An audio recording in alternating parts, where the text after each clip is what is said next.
design that shoe is it just shows you the class and the type of person that Steph Curry really is. Yeah, for sure, for sure. And before we hop into the Hillwood Report, one last thing I saw seconds before we got onto the show. And I'm just really all about people doing what makes them happy and people kind of taking second chances and making the most of it.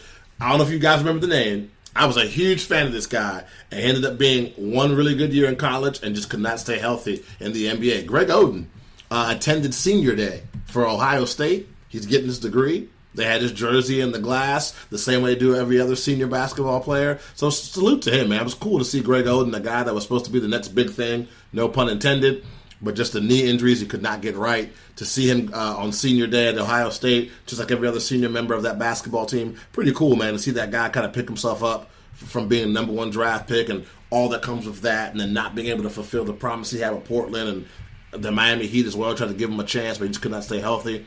So it was really cool to see Greg Oden out there getting some cheers, doing the right thing, and keeping his life going. But without further ado, ladies and gentlemen, it is time for the Hillwood Report. All right, man. We've talked about some of these players in the past few weeks. Some of them have been on the bad side of it, and some of them have been on the good side of it. So there's some cool stuff going on. A couple of teams that I'm big on. Man, we talked about them earlier. Detroit Pistons. They beat the Raptors, the Pacers, the Heat. Won 5 games in a row. They're like I said, they're playing some of the best basketball in the season right now, especially during the playoff push. That's big. Of course, in the Western Conference, the Clippers. I know I didn't have them in my top 10 because they've been kind of suspect, but I got to give them props. They're 7-3 in their last 10, won 4 in a row, beat the Thunder, the Lakers, and the Kings. So got to definitely give some props to the Clippers in the Western Conference. Man, the Thunder. What is going on with the Thunder? I mean, I know that they've had Paul George with the injury with the shoulder. He actually came out and said something about the referees in the last game and got fined for that as well. Sure but, man, did. They're 3-7 in their last 10 games. They lost, yeah, right. They lost to the Clippers, the Wolves, the Spurs, the Pelicans. Like, what is going on? I hate to do it, but man, I can't. I got to put the Wizards. The Wizards. They've lost 2 games in a row. They're 4-6 in their last 10 games. They've lost to the Hornets twice. Of course, we talked about last night. They lost to the T-Wolves. They lost to the Pacers, the Celtics. I mean, those are all good teams, but we just can't get anything going together. We'll win 1, but then we'll lose 3 or 4. Then we'll win 2, but then we'll lose 5 or 6. The party's over. Give it up, Wizard fans. The party is over. I mean, this late in the season, you just can't afford to not get a couple winning streaks going. You got to do something if you're that close to that 8th spot. So definitely got the Wizards in there. But man, let's talk about some guys that are really, really doing it right now. The last 10 games, James Harden, man, 36, 6, and 6. He had one game where he had 28 points where he missed that 30-point streak, and then he's continued on since then. So it's awesome to watch him play. In a win against the Sixers, he had 31 points, 10 rebounds, 7 assists, 2 steals. At the Celtics, 42 points, 7 rebounds, 4 assists, and 2 steals. And he put up 35 points to win it at the Raptors. That was a big win at the Raptors as well. Gordon Hayward, he was on the opposite end of my list before, but hey, man, he turned it around in the month of March. It's not averaging much, but he's averaging 13 points, 4 rebounds, 4 assists. Hey, good to see that guy back. Exactly. Good to see that guy back playing basketball. Actually had 30 points in the win at the Warriors. So, the Celtics kind of went on a little bit of a skid, but they kind of came back. That was a big win for the Celtics. Hell yeah. Over the Warriors. Another guy, man, Mike Conley. We don't talk about him enough. He's clearly an all-star, whether he makes the all-star team or not. He's clearly an all-star, a superstar in this league. He actually had 27 points, 3 rebounds, 6 assists, and a steal that he averaged in the month of March. In one game against the Blazers, he had 40 points. Versus the Jazz, a win, he had 28 points and 11 assists. So you got to give it to Mike Conley. That team's not doing very well, but he is still balling.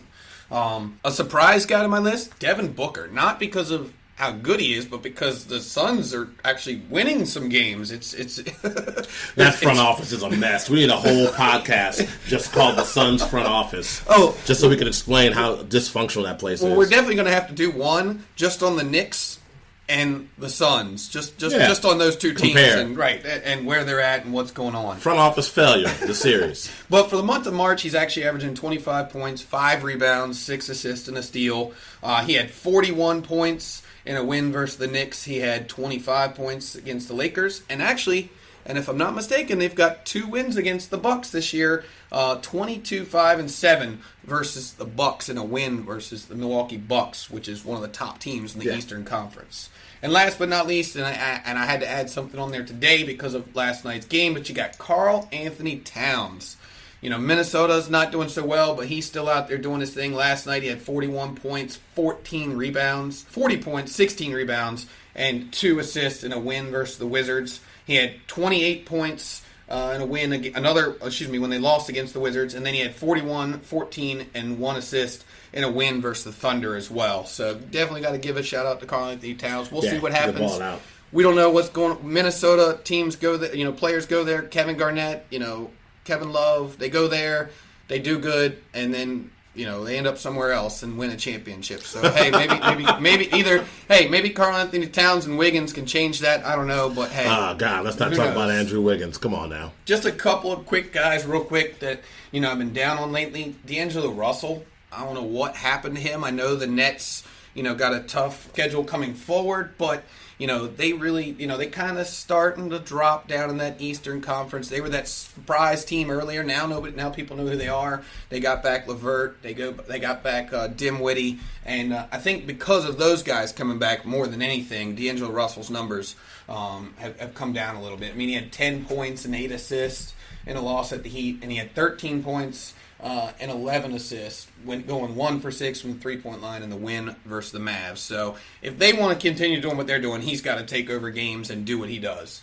And last but not least, what happened to the Orlando Magic? I was big on them. Hey, I called them out too before they started going crazy, but they came back to life. Yeah, you had them in your top 10 2 weeks ago. I did. They were still 10. I wasn't going too crazy. They were in my top 10 because they were playing well and they were playing some of the best basketball in the league at the time. But Terrence Ross, man, 3 for 11 from threes in a game at the Pacers, 0 for 6 in the loss at the Cavs. He was one of the major factors as to why that team goes. You look at his stat line, he has 28 points one game and he has 8 points the next game. And consistency is the name of the game when you're talking about, getting your team ready for the playoffs. And right now, the Magic are just outside that 8th spot, so we'll see what happens. But those are the players that I'm down on, up on, and the teams that I think are definitely making the right moves right now. Excellent. Another fascinating edition of the Hillwood Report. We talked about the beginning of the season when the show first started. We wanted to be as interactive as possible. So now what we've been trying to do is before we go on the air, shooting out a couple of texts, a couple of tweets to everybody. Ask if you have any questions you want us to answer on the show. Kind of like our mailbag segment of the show. So we did that, of course, this week, and we had somebody to respond. He's been a loyal supporter of the show since day one, really, man. I mean, even when we were making mistakes and butchering players' names and audio issues, this guy, week after week, was not just downloading and listening to the podcast, but he was sharing the link with other people, telling them about the show, pumping it up. And that's Mr. Ryan Foley. So he wanted to know, can the Brooklyn Nets survive? And what he means by that is the Brooklyn Nets are about to go on one of the incredible road trips, man. You talk about a bad time to have this trip. Just to break it down for you guys right now, Brooklyn's sitting at 35 wins and 33 losses so far to the course of the season. They are the 7th seed in the East, and they are about to go on a road trip where they will not find their next home game after tomorrow until March 30th. So they'll play the Red Hot Pistons tomorrow. After that, they're going to go on the road and play the following squads: OKC Thunder, Utah Jazz, LA Clippers, the Run and Gun Sacramento Kings, the Lakers, the Blazers, and they end the road trip in Philadelphia against the 76ers. So like we talked about at the beginning of the show, Pat, not a lot of games left in the season. This is truly a make-or-break road trip for this squad. First of all, they've shown throughout the course of the year that they're a lot better at home than they are on the road. 15 wins, 17 losses on the road so far for the Brooklyn Nets. Just taking a look at this matchup they have coming up, I'll go by this game by game. I think the Thunder is a toss-up game, in my opinion, for them. I think that the way that the Utah Jazz are playing right now, I can see the Jazz winning that game. I see the Clippers winning that game. I think if they come with their A game, that the Nets are a better team than the Sacramento Kings. That should be a W right there. That should be a W against the Los Angeles Lakers. One of the toughest places to win on the road in the NBA is Portland. So I kind of feel like that's going to be a loss for them.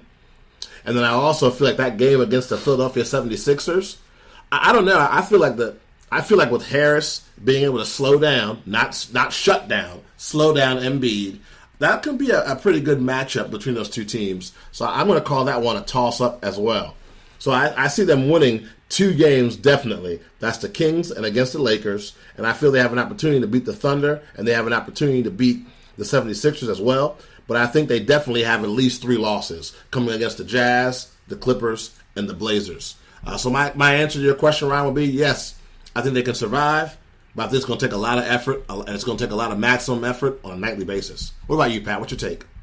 I like everything you. I think Oklahoma City. I think if Paul George is at his peak and Russell Westbrook are there, I mean, I don't think that's a close game. I think they definitely will handle the Nets. I just don't think that that they're going to have anybody that can stop those 2 guys right there.